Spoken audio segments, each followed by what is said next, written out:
We've got some fresh new young talent doing some things that I know you haven't heard before. 1, 2, 3, listen.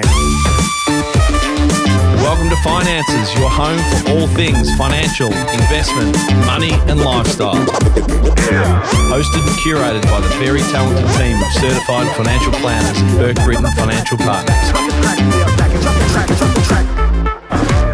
This is episode number 88 of the Finances podcast. Can you believe we're up to 88, Ben? Survived. We've survived. If we keep listening and the family keep listening, we might get to 100. Well, I've already had a request for a guest for our 100th.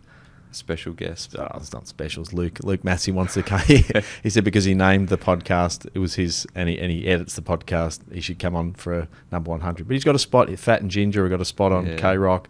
And could be a bit of a collab. Yeah, a bit of a collab. Yeah, we might get a bit of airtime on K-Rock. Why not? At least we know, Luke, you've actually listened to every single one of these. It takes out all of our ums. For anyone that's listening to this and thinks, oh, geez, Ben and Jay speak really well. Yeah, thanks, Luke. He's taken out every every pause, every swear word, every client name that Peter drops in the middle of a podcast. No wonder he's on holiday all the time because of all the time he's put into editing this. All right, well, let's start. We were chatting last night and then today about a couple of client scenarios, and we weren't sure exactly where this would go, but we thought we'd just sort of talk about it briefly, and because it's fairly topical. I mean, people selling properties. We talked on a couple of previous podcasts about people hold a lot of their wealth in property. There is obviously going to be a fairly significant transition of wealth in property. There's people moving into aged care. There's a lot of reasons why people want to sell a property and maybe repurpose those funds into something else. And so the conversation was really around some of the decision points and some of the things that you're confronted with when it's time to sell a current place or a property or some land, maybe move into aged care, retirement village, or downsize into another property. So where do you want to take this one, Ben? I suppose there's the need, but there's also then sometimes the desire to not sell it. Like you have clients who there's a family attachment to that property, so sometimes the non-financial bias that comes into those decisions as well. And I think our job, which again, it's not writing, we were talking about this before, not writing in documents and SOAs, but talking about the pros and cons of both sides of these decisions, weighing it up from the financial side, the non-financial side, to help people make a decision about what they do next. Yeah. So there's 1,000 different reasons to sell and there's 1,000 to hold. Some of them are emotional, some of them are financial, some of them are lifestyle, some of them you can really be objective about them, some of them are very subjective. And I don't think my in-laws will mind me talking about this. I won't name them, but everyone knows who they are. Shouldn't be too hard to work backwards. But yeah, they're in the process of selling their place, moving into a retirement village, and some of those same decision points about the emotional attachment. So you've got kids that maybe think there might be a different approach required for their parents. You've got the parents wanting to do one thing or maybe a couple of things. There might be some options of downsizing, moving in with family, living in a retirement village, and then one of the other things that you have is sort of the expectations when you actually sell a property, that all of a sudden, when the reality of selling something comes to the fore, you start to think, well, this is what I need to sell it for, and you start to put different expectations, like, oh, this is what I have to get. Whatever people start, when they say to me, we have to get this much, I always get a little bit worried about it. It's a trigger. And again, sometimes it's actually, again, you unpack that, and there is a reason why they have to get that. But maybe it's just poor, verbiage. But when they start with that, it's often not in the right place. They've probably got their order of operations a little bit around the wrong way. Yeah, and I think that one of the ways to alleviate that, and I always say, we've talked about it previously, we do repeat a lot, and it's important that we do, is that it's important that you start those conversations early. Like you actually start, if you're contemplating, thinking, actually, we're likely to want to move, the sooner you can start to talk about that and work out what you need, yes, but also what you're likely to receive, what the value of your property's worth, and maybe in the example that you were talking about earlier before off air, what are some of your other options? Like, because when you're about to sell, it also presents a number of other options. Like, should we sell? Could we borrow? Should we retain? Subdivide, develop. Yeah. I think, again, time is the one thing that always becomes the issue. So if you start planning it well in advance, and let's say, again, most of the time, we don't generalise, there's going to be at least a couple of kids. So let's say there's 3 kids. Financially unlikely all 3 are going to be in a situation where they could just jump onto something and just buy it off their folks the next week. Maybe 1 is, maybe 2.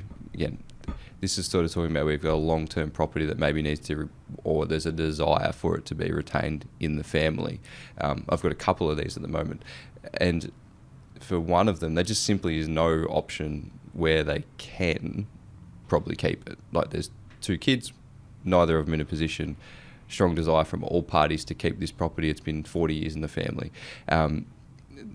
It's very hard because they haven't mapped it out any other way, and there's been unfortunate circumstances where they just haven't been in a position for that. Property prices have gone up significantly, so you've gone from maybe it being a bit of a push but doable to completely unattainable for these people now, because the property location, the scale of it, it becomes a $2 million property even though it's probably still needs work on it, and that's not that uncommon now. Yeah. So it's a big leap from you to now just go, we'll buy mum and dad's place and move into it when the time comes and free up some cash for them to go into care or for them to downsize or do whatever they need to do, which then people start playing in really dangerous areas around gifting or depreciated value sales, and which the spin-off of all of those, I don't know how many times I've been asked about, could we just transfer it, or what about a trust, or maybe we could do it in state. There's always options. Sometimes those things work, but very rarely. And without good advice, probably from accountant, solicitor, financial planner, you're going to get into all sorts of trouble. Yeah.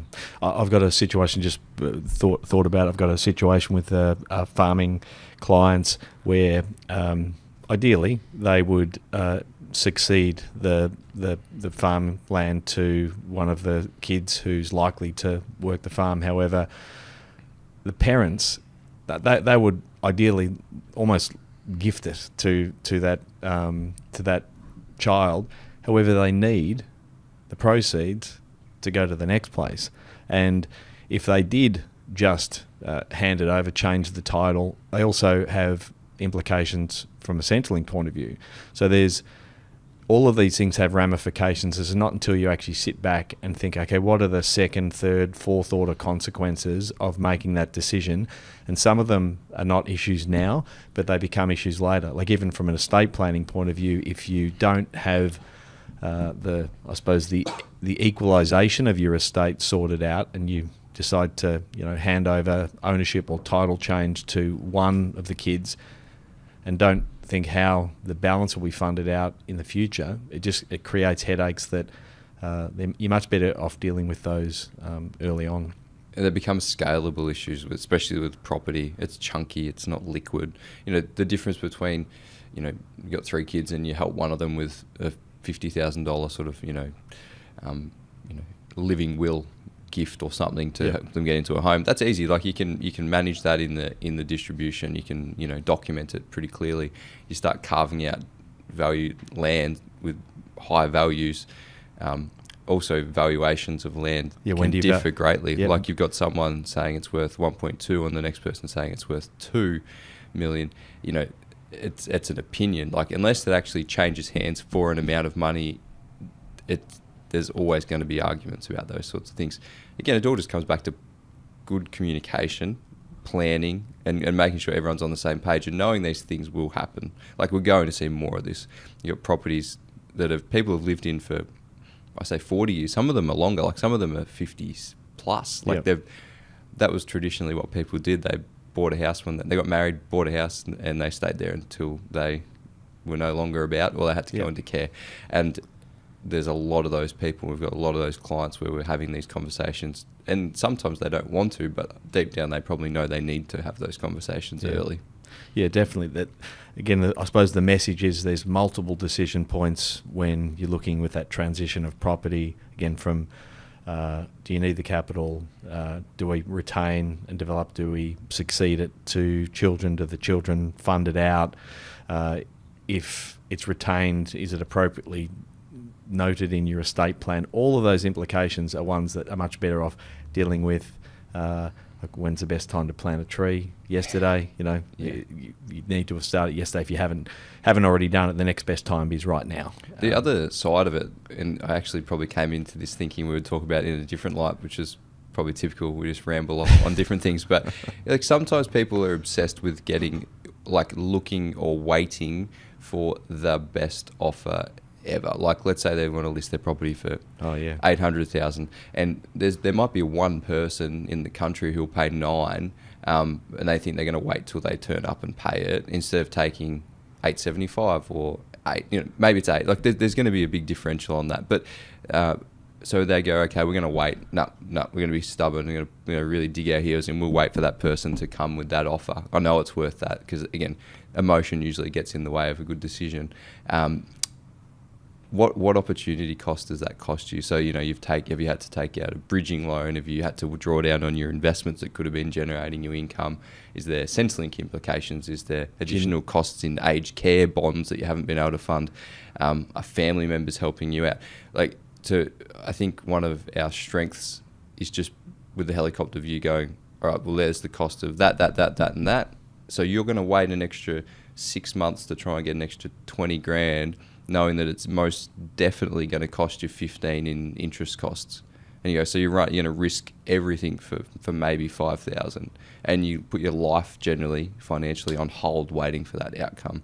So again, we can step back from those things, do some numbers, talk about it, and help rationalise those little bits and pieces. That's a good example. I think that idea of sort of target fixation, where someone just is so focused on the prize or what the value that they have to get, that is very, very difficult for them to actually step back and see the opportunity cost. And again, particularly if you're moving like out and then into the market, maybe you need those proceeds. So while you're waiting to get a better price on your property, the property potentially that you're moving into or you need to purchase is also going up in value. Maybe you've got some holding costs, some interest costs, or maybe that money is not invested. You could have had that sitting parked somewhere earning a rate of return.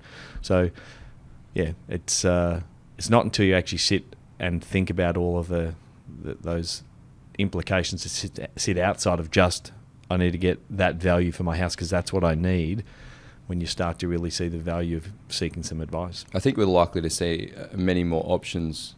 I don't like to use the word schemes, but different options available for people to extract value from their assets, though. Like as we move through this phase, we're likely to see, and the government have sort of flagged it already and started to do some things with, they won't call it a reverse mortgage, but they've got their own system that sort of mimics that as well.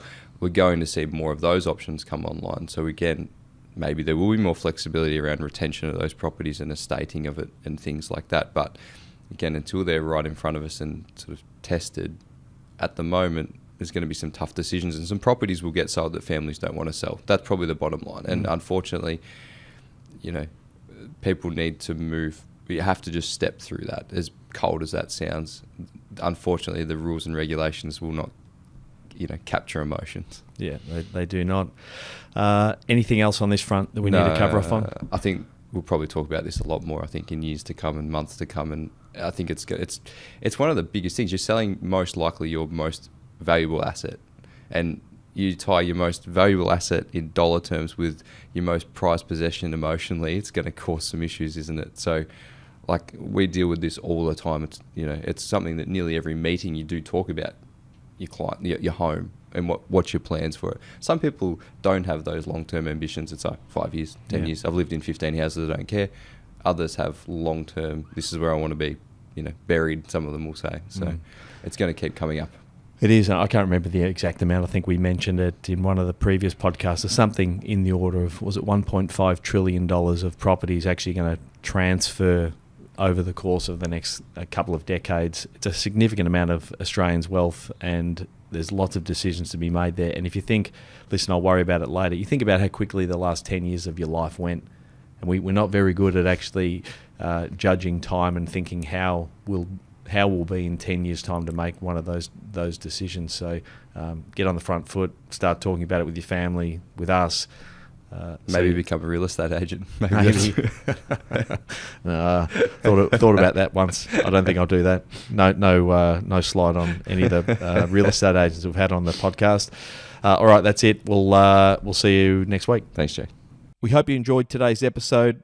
If you're keen to understand more about how financial advice could benefit you, follow us on Instagram, Facebook, and Twitter at Burke Britton FP, or Google Burke Britton Financial Partners. Check out our client reviews, testimonials, and make a time to meet one of our certified financial planners by clicking Book Now on our website. Thanks for listening. Any information contained in this podcast is of a general nature only. No account was taken as to the objectives, financial situation, or needs of any particular person. Therefore, before making any decision, listeners should consider the appropriateness of any information with regard to their particular objective, financial situation, needs, and seek independent advice from a licensed professional specific to their circumstances. All right, hit it. That translates to don't be a moron and act on what some random person says on a podcast. Take personal responsibility, do your homework, ask questions, and speak to an actual human that knows what they're talking about before you do anything.